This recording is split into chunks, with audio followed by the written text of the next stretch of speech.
تو یا را میم لام واو نون بنے گا.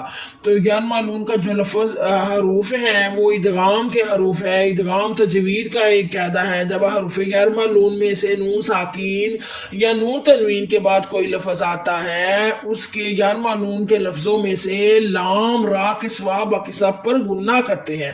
نون ساکین کے بعد نہ تو لام آیا نہ را آیا، یا آیا تو ہم ادھر گننا کریں گے.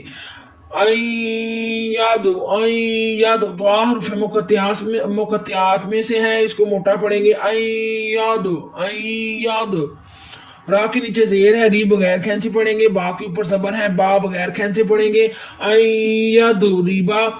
میم کے اوپر زبر ہے، ماں بغیر کھینچے پڑھیں گے. ماں نہیں پڑھنا، میم زبر ماں ہوتا ہے، بس ماں نہیں ہوتا. ماں. سا کے اوپر زبر ہے، بغیر کھینچے پڑھیں گے. ماسا. سا کا جو لفظ ہے نرمی کے ساتھ ادا ہوگا. ماسا. آگے نون تنوین آ رہی ہے، دو زبر کے بعد میم آ رہی ہے. آپ دیکھ رہے ہیں یہ میم آ رہی ہے، یہ بھی حروف غیر معلوم میں سے میم. یا را میم آ گئی نا تو ہم ادھر بھی گننا کریں گے. ادغام ہو رہا ہے. ادغام تجوید کا ایک قاعدہ ہے، اس کے حروف غیر معلوم میں سے کوئی حروف آئے تو وہاں لام اور را کے سوا گننا کرتے ہیں. تو نون تنوین کے بعد لام را آیا، ہم میم آیا تو ہم ادھر گننا کریں گے. لم پہ گننا کرنا ہے آپ نے، پھر ماں پہ پھر گننا ہو رہا ہے. وہ کیسے؟ الف خالی اس سے پہلے زبر، تو اس کو ایک الف کی مقدار کھینچ کر پڑھیں گے. میم کا حرف ویسے ہی ادا کریں جیسے حروف توجیہ کے اندر ہم کرتے ہیں. سا کو نرمی کے ساتھ ادا کریں. لام کو بھی ویسے ہی ادا کریں جیسے ہم حروف توجیہ کے اندر کرتے ہیں. میم کو پھر ویسے ہی ادا کریں جیسے ہم حروف توجیہ کے اندر کرتے ہیں. اور یہ الف جو ہے وہ بھی حروف توجیہ کی طرح ہی ادا ہوگا، صرف سا اس دو لفظوں میں نرمی کے ساتھ ادا ہوگا.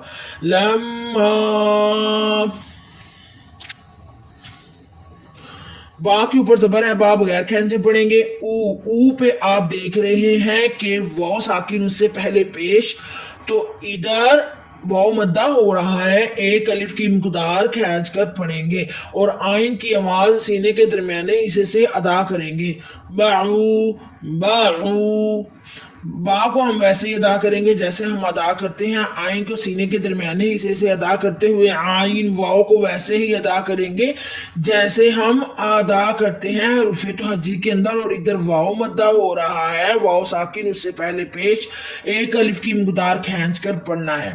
باعو. دعا زبر دعا کو کھینچے پڑھیں گے اور یہ دعا جو ہے اس حروف مقطعات میں سے ہے، اس کو موٹا کرنا ہے. دعا. آگے تا ہے، تا کو حروف توجیہ کی طرح ہی پڑھیں گے، مگر جو یہ نون تنوین ہے، دو زبر دو سے دو پیش کو ہم نون تنوین کہتے ہیں. نون تنوین کے بعد فا آیا تو یہ حروف اخفا میں سے ہے فا، ادھر ہم گننا کریں گے. بعودۃ. فا کے اوپر زبر ہے، فا بغیر کھینچے. فا کا لفظ حروف توجیہ کی طرح ہی ادا ہوتا ہے. میم کے اوپر زبر ہے، ماں بغیر کھینچے پڑھیں گے. میم کا لفظ بھی حروف توجیہ کی طرح ہی ادا ہوتا ہے، مگر الف خالی اس سے پہلے زبر، تو ادھر الف مدہ بھی ہو رہا ہے، ایک الف کی مقدار کھینچ کر پڑھیں گے. فما. فا کے اوپر زبر ہے، فا بغیر کھینچے پڑھیں گے. فا کا لفظ حروف توجیہ کی طرح ہی ادا ہوگا، مگر واو ساکن ہے اس لیے واو کو ہم فا کو واو کے ساتھ ملائیں گے. ساکن حرف ہمیشہ ایک دفعہ ہی پڑھا جاتا ہے. فو. قاف کے اوپر زبر ہے، قاف بغیر کھینچے پڑھیں گے اور اس کو موٹا کریں گے. ہاں جو یہ والا ہے اس کے اوپر زبر ہے، ہاں بغیر کھینچے پڑھیں گے، مگر یہ سینے کے جوڑ سے ادا ہوگا. یہ موٹا ہوگا، قلقلہ ہوگا اور یہ سینے کے جوڑ سے ادا ہوگا. ہاں. اور الف خالی اس سے پہلے زبر، تو ایک الف کی مقدار کھینچ کر بھی پڑھنا ہے. فوقہا. ادھر وقف ہونا ہے، مگر الف آ گیا ہے، الف کی صورت میں وقف نہیں ہوتا، ہم ادھر وقف نہیں کریں گے، پھر ہم فوقہا ہی پڑھیں گے. فوقہا. امید کرتے ہیں کہ آج کے سبق کی آپ کو بخوبی سمجھ آئی ہوگی. آپ ہمارے بتائے ہوئے قاعدوں کو دیکھ کر، ہماری ویڈیو کو دیکھ کر تجوید پڑھیں. انشاءاللہ آپ جلد از جلد قرآن پاک کو تجوید کے ساتھ پڑھنا شروع کر دیں گے. ہم نے یہ چینل اور یہ ویڈیو صدقہ جاریہ کے طور پر شروع کیا ہے سارا کچھ. اور آپ بھی ثواب کی نیت سے زیادہ ویڈیو کو شیئر کیا کریں اور اللہ مجھے حق کہنے کی اور آپ کو حق سننے کی توفیق عطا فرمائے.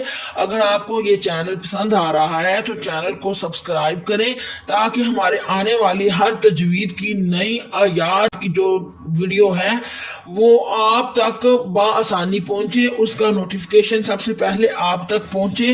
اور آپ چینل کو سبسکرائب کریں، لائک کریں اور زیادہ سے زیادہ شیئر کر کے ثواب دارین حاصل کریں. اللہ مجھے حق کہنے کی اور آپ کو حق سننے کی توفیق عطا فرمائے. سبحان ربک رب العزت عما یصفون وسلام علی المرسلین، اللہ رب العالمین. بہت شکریہ. خدا حافظ.